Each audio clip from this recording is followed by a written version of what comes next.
Le mot-clé de la séquence de ce soir, c'est entreprendre. On a vu dans une séquence précédente le terme créer et la signification du fait de créer pour la société et en particulier son lien avec les communs. Comment, en créant, on produit du commun. Et donc aujourd'hui, c'est entreprendre qui nous intéresse. On pourrait dire qu'il y a un lien entre les deux. Entreprendre et créer, c'est un peu la même chose. Pas tout à fait. Entreprendre, comme son nom l'indique, c'est prendre entre les objets, entre les choses, entre les ressources, pour les conjuguer, pour les mettre ensemble. L'entrepreneur, la personne qui entreprend, c'est une personne qui prend, qui combine. Un cas particulier, c'est de prendre, d'entreprendre en créant. Mais le cas général, c'est d'entreprendre par exemple, en reprenant une organisation, une entreprise, une activité, sans nécessairement créer. Donc, entreprendre, combiner, mélanger. Il y a une personne qui entreprend, et c'est l'entrepreneur. Un mot sur l'entrepreneur. L'entrepreneur, c'est à la fois celui qui peut être en général dans le social ou dans l'économique, et qui va produire de la valeur par le fait qu'il sait, par ses capacités, ses compétences, ses savoir-faire, ses opportunités, sa capacité à agréger des choses, qui va pouvoir mettre ensemble des ressources pour produire quelque chose qui est nouveau ou qui continue d'être, qui continue d'exister. L'entrepreneur, c'est cette personne qui coagule en quelque sorte, qui coagule une activité, et c'est en ce sens qu'on a besoin d'entrepreneurs au sens très large du terme, et au sens étroit, entrepreneur social et entrepreneur économique. Entrepreneur social, vous avez entendu Jean-Marc Potvin nous parler de son activité qui consiste à créer une application de façon à faire le lien entre une personne sans abri et la personne qui la rencontre et d'éventuels acteurs qui pourraient aider la personne sans abri. Voilà une activité d'entrepreneur, puisqu'on voit bien qu'il entreprend, et c'est du social, en mettant en lien une ressource technique, digitale, des personnes et des envies. Donc l'entrepreneur, il peut être social, il peut être économique. En général, dans le langage courant, l'entrepreneur, il est vu du point de vue économique. Et donc la question qu'on doit se poser à présent, dans cette séquence, c'est le lien qu'il y a entre entreprendre et commun. En quoi l'entrepreneur fait du commun? Parce que la pensée courante pourrait nous laisser conclure que l'entrepreneur, c'est la personne égoïste qui toute seule, le leader, le héros, qui toute seule, suivant son intérêt privé, arrive à combiner, mais dans l'optique, je ne sais pas, de créer du profit ou je ne sais quoi. C'est un peu l'idée commune aujourd'hui, idée absolument fausse. La recherche, comme l'observation de la société, montre que pour entreprendre, l'entrepreneur est quelqu'un qui est très souvent généreux de temps, généreux d'énergie, généreux pour les autres, généreux pour aller chercher des compétences, généreux aussi parce qu'il risque peut-être son argent, mais en tout cas son énergie pour entreprendre, et il risque aussi des refus, des échecs. Donc l'entrepreneur, c'est pas du tout cette personne qui serait concentrée, cet individu qui s'est concentré sur lui-même. Et en quoi donc il crée du commun? Précisément, c'est ça qu'il faut que nous arrivions à penser, et il faut que nous arrivions à retourner notre regard sur le fait d'entreprendre. Parce que lorsqu'on entreprend, précisément parce qu'on entreprend et on met ensemble, on crée quelque chose de commun. Un projet, un objectif, un destin parfois, une organisation, quelque chose qui ne va pas appartenir à la personne qui entreprend, mais qui va appartenir à tous ceux qui y participent. Je vous rappelle la définition des communs. Et commun, une propriété qui appartient à ceux qui en usent. Et en fait, l'entrepreneur, ça peut être cette personne, et nous devons nous apprendre à voir aussi cette personne comme celle qui, de par son activité, crée les espaces, les lieux, les nouvelles ressources qui permettent à d'autres de les utiliser. Très concrètement, une entreprise qui serait poursuivie ou créée par un entrepreneur, elle n'appartient pas à l'entrepreneur, elle appartient aussi à toutes les personnes qui travaillent, qui apportent des ressources, qui apportent des compétences, qui apportent de l'argent, qui apportent des idées, qui vont contribuer à ce projet. Et vous voyez bien qu'il y a là un commun, et que l'entrepreneur, c'est celui qui a réussi à créer finalement un commun. Eh bien bonjour, donc je suis Thierry Lemoine. La question qui m'est posée, c'est qu'est-ce qu'entrepreneur? Donc très modestement, c'est juste mon témoignage. Donc je suis entrepreneur dans le domaine des ressources humaines, même si j'ai toujours dit au début de ma carrière, quand j'étais salarié, qu'un jour j'aurais ma boîte, c'est venu plutôt par hasard. Et donc j'ai créé ma propre structure il y a 15 ans pour être en prestation de services dans le domaine des ressources humaines. Alors comment les choses sont passées et qu'est-ce que ça m'a procuré que de devenir entrepreneur. En fait, ça a été pour moi une vraie découverte. C'est-à-dire qu'avant, j'étais dans les comités de direction, plutôt qu'en groupe industriel.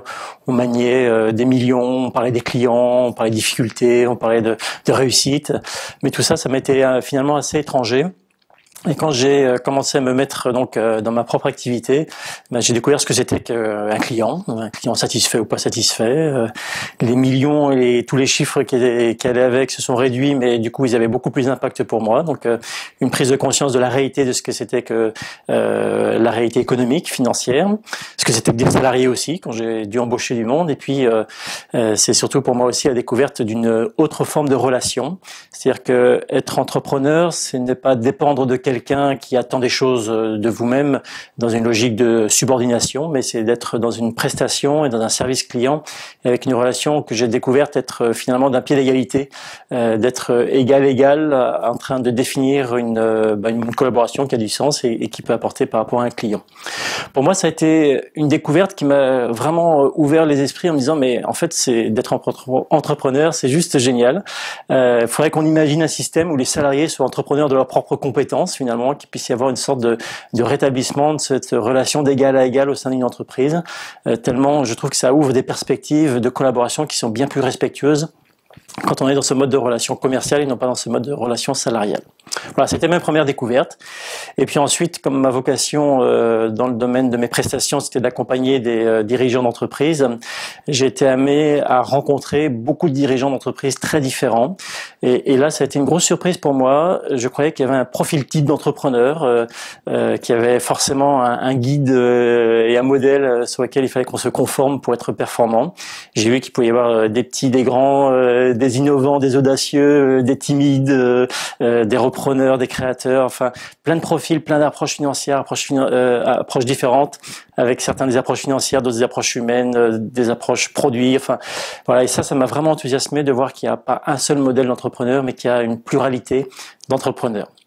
Puis pour continuer à répondre à la question, qu'est-ce qu'entrepreneur? Je dirais qu'entrepreneur, c'est prendre des ressources et des potentiels et les transformer en actes concrets, en projets qui va ensuite se vendre sur un marché, et qui va trouver des bénéfices et qui va surtout apporter donc des solutions et des services.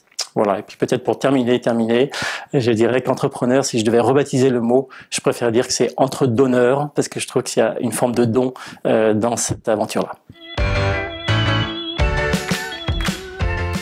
Bonjour, je suis Thibault Lacheteau, directeur d'un parc d'activités dans les Hauts-de-Seine qui accueille plus de 100 entreprises et 10 000 salariés qui travaillent quotidiennement. Alors réfléchissons ensemble sur le lien qui existe entre entreprendre et territoire. Tout le monde sait que le parcours d'un chef d'entreprise est passionnant, mais qu'il est plein d'obstacles. Alors, comment le territoire peut-il être un levier pour l'entrepreneur ? Le territoire est avant tout un facteur de sécurité. L'entrepreneur crée son entreprise là où il maîtrise son environnement. C'est d'ailleurs la raison pour laquelle l'aventure commence souvent à la maison. Sur un parc d'activités comme le nôtre, nous avons créé un certain nombre de services pour permettre au chef d'entreprise de mieux appréhender son territoire. Il y a un club d'entreprise qui accueille un certain nombre de dirigeants d'entreprise et dans lequel ils peuvent s'échanger des informations, se rendre service et mieux se connaître. On crée un climat de confiance qui va permettre et qui participe à mieux appréhender son territoire. Le territoire est aussi le lieu où le lien social et humain est extrêmement important. Le dénominateur commun sur un parc d'activités, c'est l'humain, c'est l'homme. Alors, à titre d'illustration, nous avons une entreprise qui nous a demandé de répondre à son besoin. Elle avait un besoin de créer une action de développement durable en y associant ses collaborateurs. Nous avons répondu en créant un poulailler. Et alors certes c'est anecdotique, mais nous avons transformé une notion abstraite de développement durable en une action concrète d'écologie humaine. Nous sommes appuyés sur le savoir-faire et les compétences de nos agents d'entretien qui ont créé et qui gèrent ce poulailler au quotidien de manière bénévole, et nous avons récolté près de 5 tonnes de déchets l'année dernière. Tout cela en allant et en créant un lien avec les salariés des entreprises, mais aussi avec les responsables des restaurants interentreprises. On voit que l'on met l'homme au centre de chacune de nos actions. Donc ce lien entre entreprise et territoire permet de créer de la valeur ajoutée humaine. La finalité n'est plus simplement le business. Nous ne sommes plus consommateurs d'un environnement, d'un lieu public. On participe à son fonctionnement, on s'approprie les sujets car on met notre pierre à l'édifice. Tout cela illustre le lien entre entreprendre et territoire. J'essaie d'agir sur mon territoire que je maîtrise avec mes compétences et mes moyens. Je vous remercie. Une expérience intéressante pour notre sujet, me semble-t-il, est celle de l'économie de communion. L'économie de communion est une initiative lancée il y a 25 ans par Chiara Lubich, la fondatrice du mouvement des Focolari. Elle avait alors invité à susciter des entreprises qui partageraient leurs bénéfices pour aider les plus démunis et former à une culture du don, afin de faire naître une économie plus juste, une économie de communion.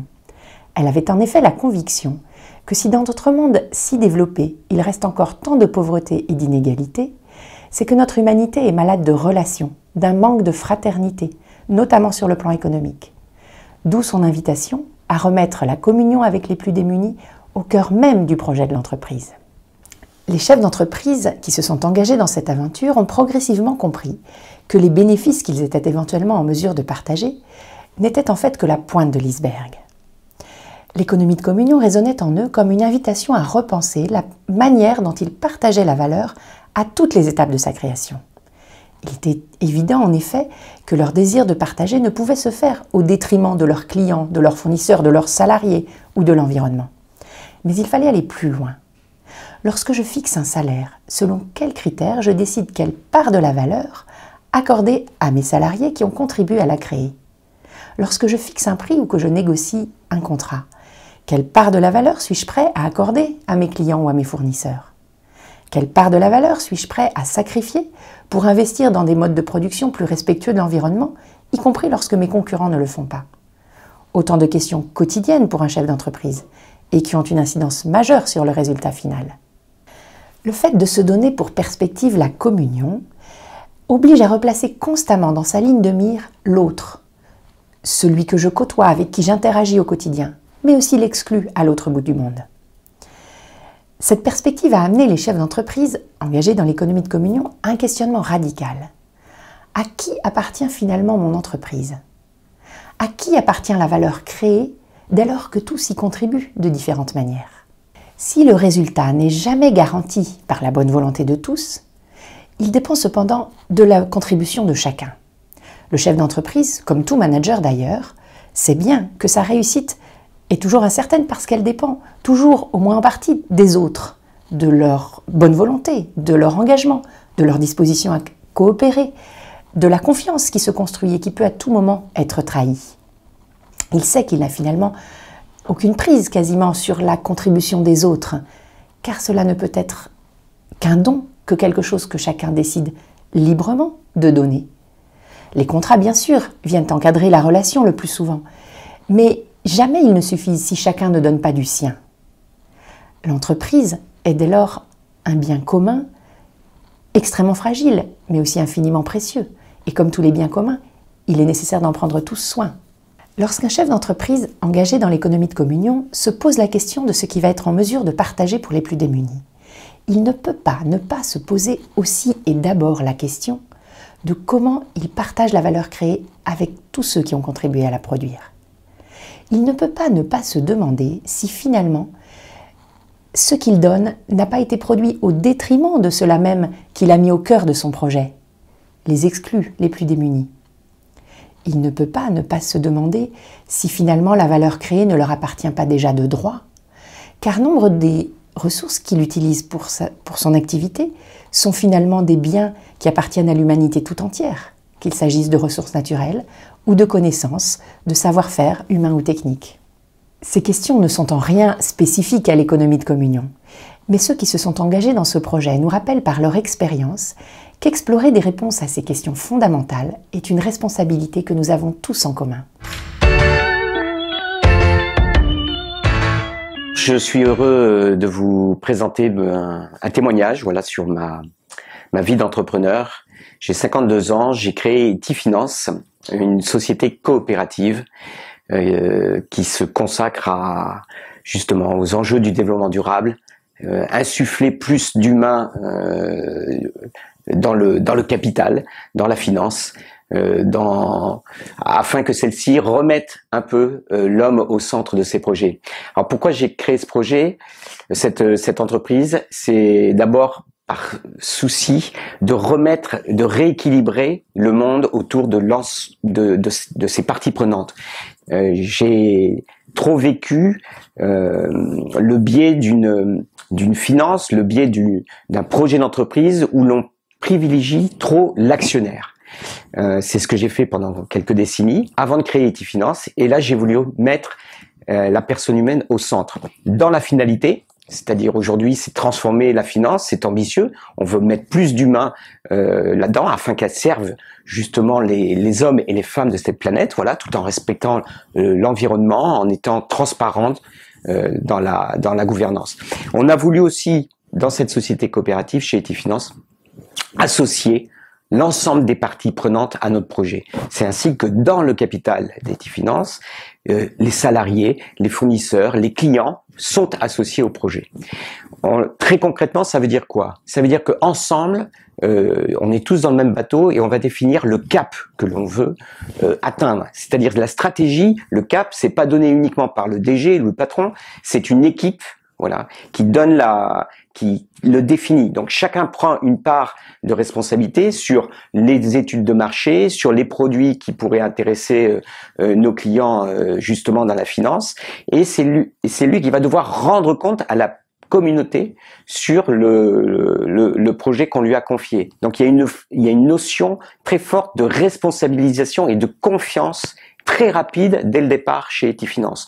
Ça peut paraître déroutant, mais c'est à chaque salarié, j'encourage, et donc ça j'invite à chacun aussi, de venir, non pas simplement, entre guillemets, consommer, faire juste son travail, mais de venir et de proposer. S'il y a une idée, vous la développez. C'est ainsi que très concrètement, j'ai par exemple l'assistante d'Etifinance, on a découvert que elle avait un potentiel justement de commercial. C'est elle-même qui est venue en disant mais moi je peux proposer ce service au téléphone lorsque dans les semaines, et est-ce qu'on peut me former là-dessus? Et donc c'est ce qu'on a fait. Et c'est ça que cet exemple illustre le fait que pour moi l'entreprise de demain sera très collaborative, identifier les talents de chacun puisse s'épanouir et obtenir le meilleur de ce qu'il est et de ce qu'il est fait au sein de l'entreprise. Donc pour moi, le message que je souhaiterais partager avec vous, c'est prenez l'initiative, faites confiance et donnez à chacun le meilleur de ce qu'il attend de vous au sein de l'entreprise. Donc l'entreprise de demain, c'est celle qui fera d'abord confiance et responsabilisera le plus possible chacun d'entre nous au projet commun.